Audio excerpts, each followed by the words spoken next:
Hi friends, ഇന്ന് ഞാൻ ഉണ്ടാക്കുന്നത് എഗ് മാക്രോണിയാണ്. നല്ല ടേസ്റ്റി ആയിട്ടുള്ള, അത്യാവശ്യം നല്ല സ്പൈസി ആയിട്ടുള്ള മാക്രോണിയാണിത്. വീഡിയോയിലേക്ക് പോകുന്നതിന് മുമ്പായി എൻ്റെ ചാനൽ ആദ്യമായാണ് കാണുന്നതെങ്കിൽ പ്ലീസ് ഒന്ന് സബ്സ്ക്രൈബ് ചെയ്യണേ.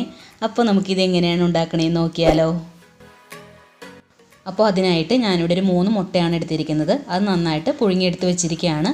ഇനി നമുക്കിതിൻ്റെ എഗ് യോക്കും എഗ് വൈറ്റും ഇതുപോലെ ചെറിയ കഷ്ണങ്ങളാക്കിയിട്ട് സെപ്പറേറ്റ് ആക്കി വെക്കാം. ഇനി നമുക്ക് വേണ്ടത് മാക്രോണിയാണ്. അപ്പോൾ അതിനായിട്ട് ഞാനിവിടെ 250 ml കപ്പിൽ 1 കപ്പ് മാക്രോണിയാണ് എടുത്തിരിക്കുന്നത്. ഇത് നന്നായിട്ടൊന്ന് വേവിച്ചെടുക്കണം. അപ്പോൾ ഒരു പാൻ അടുപ്പിൽ വെച്ചിട്ട് അതിലേക്ക് ആവശ്യത്തിന് വെള്ളം ഒഴിച്ചു കൊടുത്തിട്ടുണ്ട്. വെള്ളം നന്നായിട്ട് ചൂടായി വരുമ്പോൾ മാക്രോണി അതിലേക്ക് ഇട്ട് കൊടുക്കാം.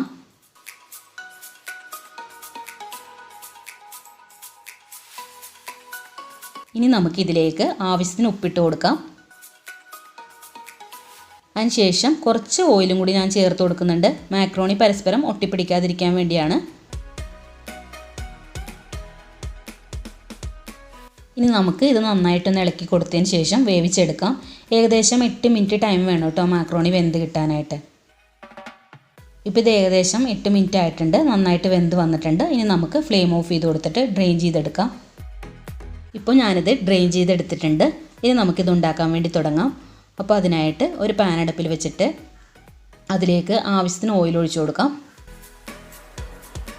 എണ്ണ നന്നായിട്ട് ചൂടായിട്ട് വരുമ്പോൾ 1/2 ടീസ്പൂൺ ഇഞ്ചി ചെറുതായിട്ട് അരിഞ്ഞതും 1 ടീസ്പൂൺ വെളുത്തുള്ളി ചെറുതായിട്ട് അരിഞ്ഞതും ചേർത്ത് കൊടുക്കാം. എന്നിട്ട് നന്നായിട്ടൊന്ന് വഴറ്റി കൊടുക്കാം. ഇനി നമുക്കിതിലേക്ക് ഒരു പച്ചമുളക് ഇതുപോലെ വട്ടത്തിൽ അരിഞ്ഞത് ചേർത്ത് കൊടുക്കാം. പച്ചമുളക് എരിവിനനുസരിച്ച് കൂടുതൽ വേണമെങ്കിൽ ചേർക്കാം കേട്ടോ.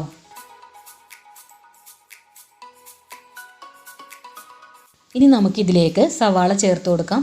ഒരു സവാളയാണ് ഞാൻ എടുത്തിരിക്കുന്നത്. അത് ഇതുപോലെ ചെറുതായിട്ട് അരിഞ്ഞിട്ട് നമുക്കതിലേക്ക് ചേർത്ത് കൊടുക്കാം. എന്നിട്ട് നന്നായിട്ടൊന്ന് വഴറ്റി കൊടുക്കാം. സവാള ചെറുതായിട്ടൊന്ന് വഴറ്റിയതിന് ശേഷം നമുക്കതിലേക്ക് തക്കാളി ചേർത്ത് കൊടുക്കാം. ഒരു മീഡിയം സൈസ് തക്കാളിയാണ് കേട്ടോ എടുത്തിരിക്കുന്നത്. അത് ഇതുപോലെ ചെറുതായിട്ട് അരിഞ്ഞിട്ട് നമുക്കതിലേക്ക് ചേർത്ത് കൊടുത്തിട്ട് നന്നായിട്ടൊന്ന് വഴറ്റി കൊടുക്കാം. ഇപ്പോൾ തക്കാളി സവാളയൊക്കെ നന്നായിട്ട് വഴന്നു വന്നിട്ടുണ്ട്. ഈ ടൈമിൽ നമുക്ക് ഒരു ക്യാരറ്റ് ഇതുപോലെ ചെറുതായിട്ട് അരിഞ്ഞത് ചേർത്ത് കൊടുക്കാം. പിന്നെ കുറച്ച് ഉപ്പും കൂടി ചേർത്തിട്ട് നന്നായിട്ടൊന്ന് വഴറ്റി കൊടുക്കാം. അപ്പോൾ നമുക്ക് ഇഷ്ടമുള്ള വെജിറ്റബിൾസൊക്കെ ചേർക്കാം കേട്ടോ. ഇനി നമുക്കിതിലേക്ക് പൊടികൾ ചേർത്ത് കൊടുക്കാം. 1/4 ടീസ്പൂൺ മഞ്ഞൾപ്പൊടി, 1.5 teaspoon Kashmiri chilli powder, 1/2 teaspoon കുരുമുളക് പൊടി, 1/2 ടീസ്പൂൺ ഗരം മസാല പൊടി, ഇത്രയും ചേർത്ത് കൊടുത്തിട്ട് നന്നായിട്ടൊന്ന് വഴറ്റി കൊടുക്കാം. പൊടികളുടെ പച്ചമണം മാറുന്നവരെ നന്നായിട്ടൊന്ന് വഴറ്റിയെടുക്കാം. ഇനി നമുക്കിതിലേക്ക് നമ്മൾ നേരത്തെ എടുത്തു വെച്ചിരുന്ന മുട്ടയുടെ വെള്ളം ചേർത്ത് കൊടുക്കാം. എന്നിട്ട് നന്നായിട്ടൊന്ന് മിക്സ് ചെയ്തതിന് ശേഷം നമുക്കതിലേക്ക് ടൊമാറ്റോ സോസ് ചേർത്ത് കൊടുക്കാം. 1.5 ടീസ്പൂൺ ടൊമാറ്റോ സോസാണ് ഞാനിപ്പോൾ ചേർത്ത് കൊടുക്കുന്നത്.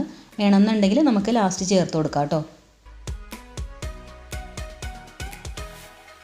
അതിനുശേഷം നമ്മൾ നേരത്തെ വേവിച്ച് വെച്ചിരുന്ന മാക്രോണി അതിലേക്ക് ചേർത്ത് കൊടുക്കാം. എന്നിട്ട് നന്നായിട്ടൊന്ന് മിക്സ് ചെയ്ത് കൊടുക്കാം.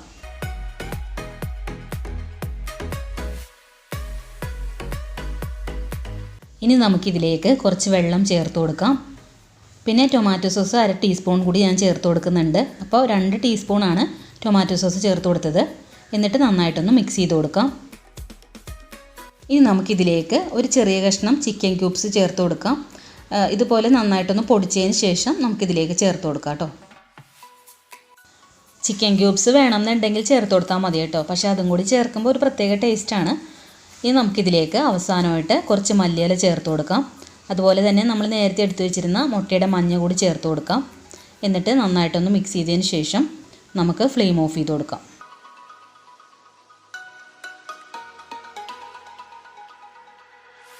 അപ്പോൾ നല്ല ടേസ്റ്റി ആയിട്ടുള്ള എഗ് മാക്രോണി ഇവിടെ തയ്യാറായിട്ടുണ്ട്.